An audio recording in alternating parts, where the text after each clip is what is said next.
The Battle of the Baggage was fought between the forces of the Umayyad Caliphate and the Turkic-Turkish tribes in September-October 737. The Umayyads, under the governor of Khorasan, Asad ibn Abdullah al-Kashri, had invaded the Principality of Kutal in Transoxiana, and the local ruler called upon the Turkish for aid. The Umayyad army retreated in haste before the Turkish arrived, managing to cross the Oxus River just in time. While their rearguard engaged the pursuing Turkish, the Turkish crossed immediately after, and attacked the exposed Muslim baggage train, which had been sent ahead, and captured it. The main Umayyad army came to the rescue of the baggage train's escort, which suffered heavy casualties. The failure of the Umayyad campaign meant the complete collapse of the Arab control in the upper Oxus Valley, and opened Khorasan itself to the Turkish.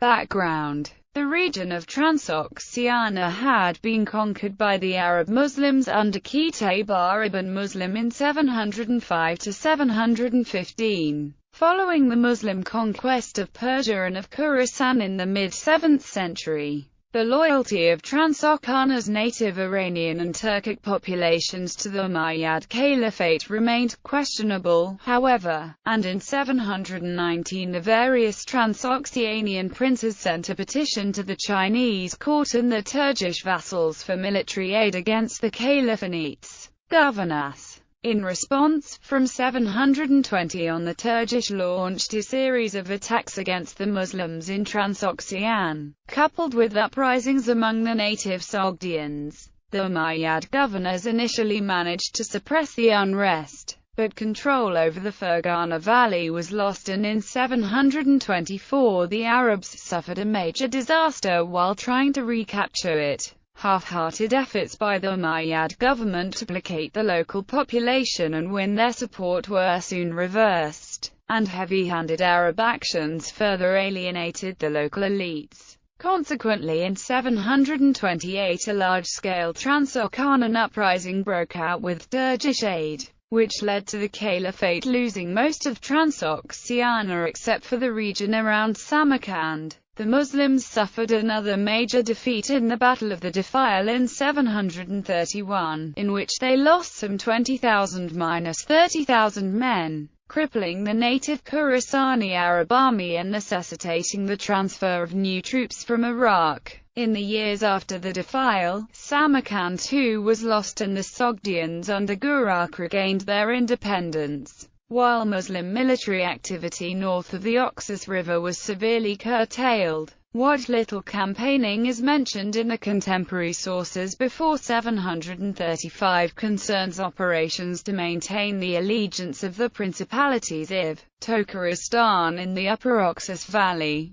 In addition, the Umayyad authorities were preoccupied by the rebellion of al-Harith ibn Shurajah, which broke out in early 734, spread quickly and gathered the support of a large portion of the indigenous Iranian population. At one point, the rebel army even threatened the provincial capital, Marw. The arrival of the experienced Asad ibn Abdullah al-Kashri, who had already served as governor of Khorasan in 725–727, and who brought with him 20,000 veteran and loyal Syrian troops, managed to reverse the tide and suppress Harith's revolt. Although the rebel leader himself managed to escape to Badakhshan. During the year 736, Asad devoted himself to administrative matters in his province, the most important of which was the rebuilding of Balkh, to which he transferred his seat.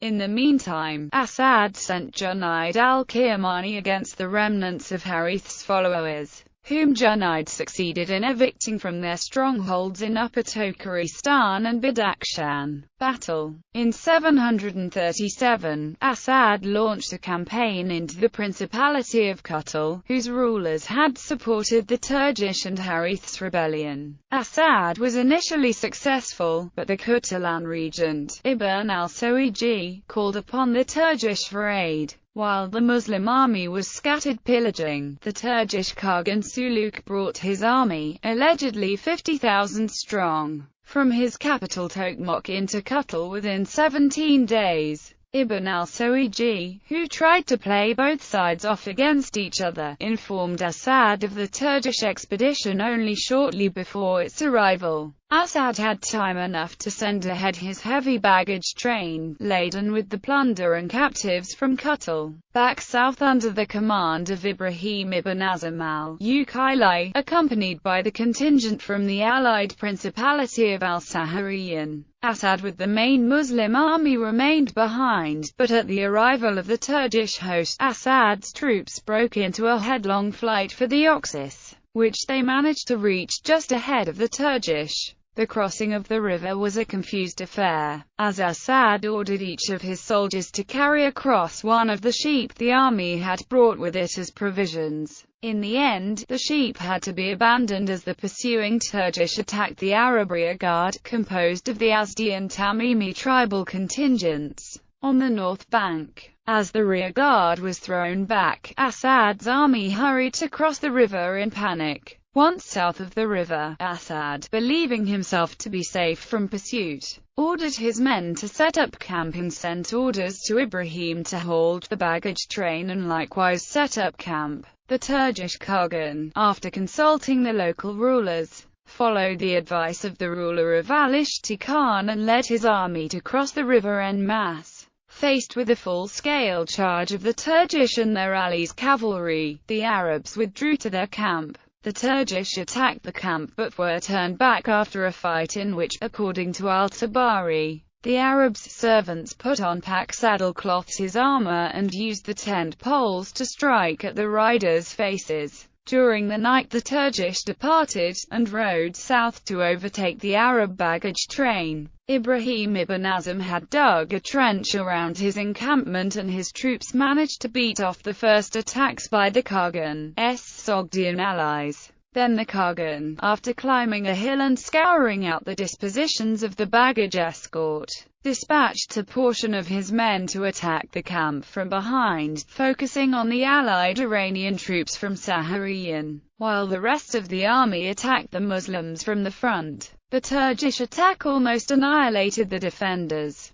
The greater part of the troops of Sahariyan, along with their king, the Sagan Qadar, fell, and the Turkish seized most of the baggage train. Only the timely arrival of Asad with the main Arab army saved the remnant of the baggage train escort from destruction. According to the account of al-Tabari, the Turkish launched another unsuccessful attack on Asad's camp the following day, the 1st of October 737, and then departed. Aftermath. While the Arab army returned to its base at Bork, the Turkish wintered in Tokristan, where they were joined by Harith. The campaign had been a disaster for Asad and his now mainly Syrian army. Muslim control north of the Oxus had collapsed entirely, and while the Arab governor had been able to escape complete destruction, he had suffered considerable casualties. The losses suffered by the Syrians under Asad's command in the 737 campaign in Kutal were of particularly grave importance in the long term, as the Syrian army was the main pillar of the Umayyad regime. Its numerical decline in Khorasan meant that the Khorasan-born Arabs could no longer be completely controlled by force. This opened the way for the appointment of a native Khorasani Arab governor,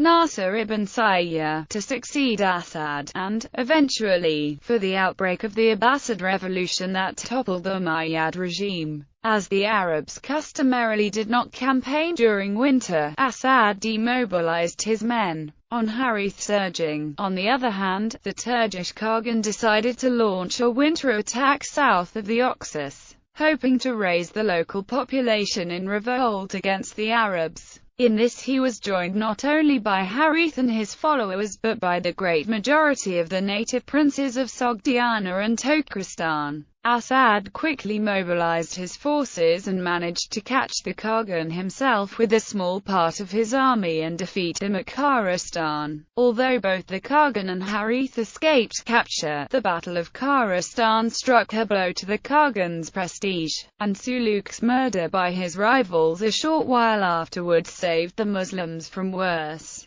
Under Assad's successor, Nasser ibn Sayyar, the Muslim armies recovered most of Transoxiana, and with the Battle of Talis in 751 and the turmoil of the Anshi rebellion, which terminated Chinese influence in Central Asia, Muslim dominance in the region was secured.